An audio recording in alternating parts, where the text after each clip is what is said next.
I came home from work to find my daughter padlocked to the porch. The woman responsible smiled somewhere and quoted a rule. The first thing you need to know is how quiet it was. The kind of quiet that tricks you into thinking nothing bad could ever happen. I loved that quiet. After 25 years in law enforcement, 5 of them as chief, the drive home was sacred. The sprinklers exhaling in unison, Mr. Finley rocking on his porch, bicycles abandoned like small monuments on the grass. Maple Creek Lane was the kind of place you could leave your doors unlocked. That's the picture I'd painted in my head every day I came home. Then the scream cut the postcard clean in half. It wasn't the sound kids make when they fall, sharp and reparable. This was thin and drawn, like someone pulling a key across glass. I parked halfway up the driveway and felt the engine still vibrating under my feet because I couldn't slow the world enough for the image to form. My hands were already unclipping the seatbelt before I was out of the car.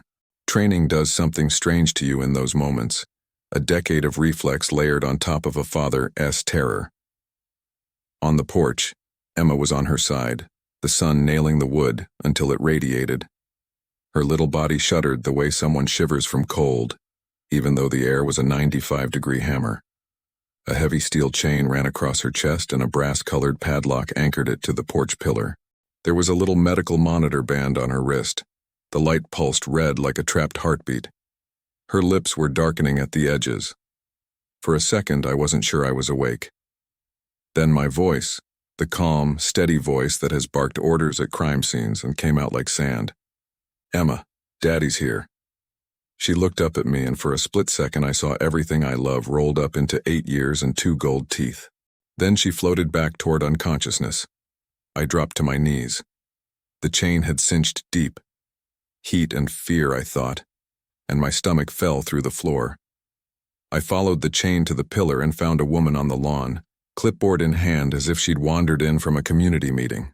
Linen suit, perfect hair, smile like plastic. Karen, the HOA president. The word president hardly fits what she was that day. She had the look of someone making a point at a boardroom, not committing a crime. "It's a violation," she said, cheerful like she was offering lemonade. "The slide is visible from the street. Section 9, subsection C, we secured the offending property." The surrealism of that sentence hit me harder than the sight of my child. I looked down. The chain dug into her. The monitor's alarm thrashed in my ears. I asked one word, the only one that mattered then. "Did you do this?" Her smile didn't move. "It's permitted. We can secure property until owners are available to discuss compliance." I don't remember how I kept my voice level. Maybe the cop in me was as stunned as the father. "You put my daughter on the porch and padlocked her?" "It's written," she said. "Rules protect value, feelings don't. If you want the image of pure human evil, don't imagine a shadowy man in a cloak. Imagine a woman in linen paperwork, quoting bylaws while a child's lungs fill with heat and fear."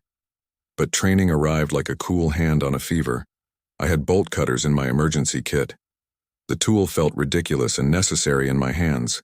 I gripped the chain, the metal humming in protest as the jaws bit in. The link split, and for a glorious, horrifying second, Emma was just my little girl again. Then the world went sideways fast. Her breathing was ragged, her color gone. Nicole, my wife, a former EMT and the anchor of our family, appeared at the doorway, headphones still on, confusion flipping into a technician's focus.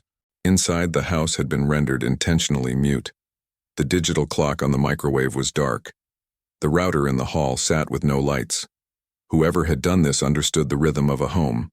Cut the power, cut the alarms, silence the lifelines. We had a monitor that streamed Emma's vitals to our phones. The disruption obliterated that lifeline. Nicole took command the way she always had when it counted. "Heart rate 180, she said without hysteria, voice clipped into clinical efficiency. She began compressions between words. I ran to the hall closet, snatched the AED, a bulky, unforgiving miracle, and tore back to the porch. "Hold her steady," I said.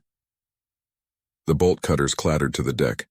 Nicole slapped the pads onto Emma A.'s chest, while the AED's automated voice spoke with robotic calm, analyzing. Shock advised. When the orange button glowed, she yelled "clear," like a command I know she had given dozens of times in training. The shock threw Emma into a violent convulsion. It was nothing heroic, nothing cinematic, just the most awful mechanical hope we had. CPR, meds, IVs. The siren swallowed the rest of the cul-de-sac as paramedics arrived and swept Emma away into the belly of the ambulance. Nicole climbed in beside her without thinking. I followed, hands doing the thing they do when your world narrows to two people strapped to a stretcher. At the ER, time poured like tar. Doctors moved in and around us. A detective from my own department, Peterson, an old friend, took my note as if this were just another scene to be processed. I kept repeating facts like a man reading a checklist because emotion had become an instrument I could not trust. I told him about the chain, the padlock, Karen's presence, and the words. I named her out loud. Saying a name makes things more real, but it also makes them more dangerous. I knew that. Emma stabilized after hours of frantic care. They called it a narrow window, a close thing. Later, after the tubes came out and the sleeping sedation loosened, I sat in a sterile family room with Nicole and the detective and watched her fingers twitch. We were exhausted and furious in equal measure. Back home, the porch was officially cordoned off with police tape. The image of Emma there, chain gone but memory intact, made my skin feel foreign. We were supposed to be safe. We had paid for safety with taxes and HOA dues and years of compliance. We'd been silent when a wreath got us a fine. We'd paid when a welcome mat offended someone's sensibilities. We kept our heads down. Nicole didn't accept passive. She went quiet in a way that suggested something dark was about to be excavated. She came back from her makeshift office with a timeline and a spreadsheet. Every notice, every photo Karen had taken of our yard, every fine. She found big, weird legal bills in the HOA's public records, tens of thousands flowing to a single law firm known for land acquisition, and, tucked inside a mailed newsletter Karen personally hand-delivered, Nicole found a glossy sheet with the name Vidian Ridge Estates. The picture snapped into focus like a puzzle slammed onto the table. This wasn't about a slide. It was about land. An acquisitive developer, a HOA that suddenly had very expensive lawyers in its pocket, someone with a motive to make houses go vacant, to scare people out, to clear blocks for upscale redevelopment. We weren't the only family on the receiving end of Karen's posture. A neighbor who kept his head down too long came forward the next day. Stories of surveillance, of notices that escalated to threats of personal property secured while homeowners were at work. A pattern emerged like veins under glass. We took the file to a reporter who had been poking at local development rumors. The coverage hit like a match. When the paper ran the photos of Karen, clipboard and clipboard alone, with a headline about aggressive HOA tactics, something shifted. People started calling. Former board members admitted being pushed into votes. The law firm S-Bills told a story of targeted lawsuits and settlements that only made financial sense if houses were pushed to the market. And Karen? The first official development came when the investigator discovered she'd been the one to switch the house ounce main breaker. It was petty, precise sabotage, done with knowledge of our schedule and our monitors. A judge signed an arrest warrant for unlawful restraint and child endangerment. We watched the footage of the arraignment on a hospital TV with Emma's hand in mine. Karen stood there in a wrinkled suit, but her smile had finally eroded. The DA announced the charges as alleged a necessary caution, but the evidence was heavy. Padlock, bolt-cutting marks, witness statements, financial ties to the developer. The courtroom was the first place where the linen and clipboard lost their power. At trial, some of the uglier pieces came out. Recordings, neighborhood texts, emails where Karen discussed increasing pressure on problem properties. There was a moment on the tape where she said, "I'd do it again on tape and bury her for good."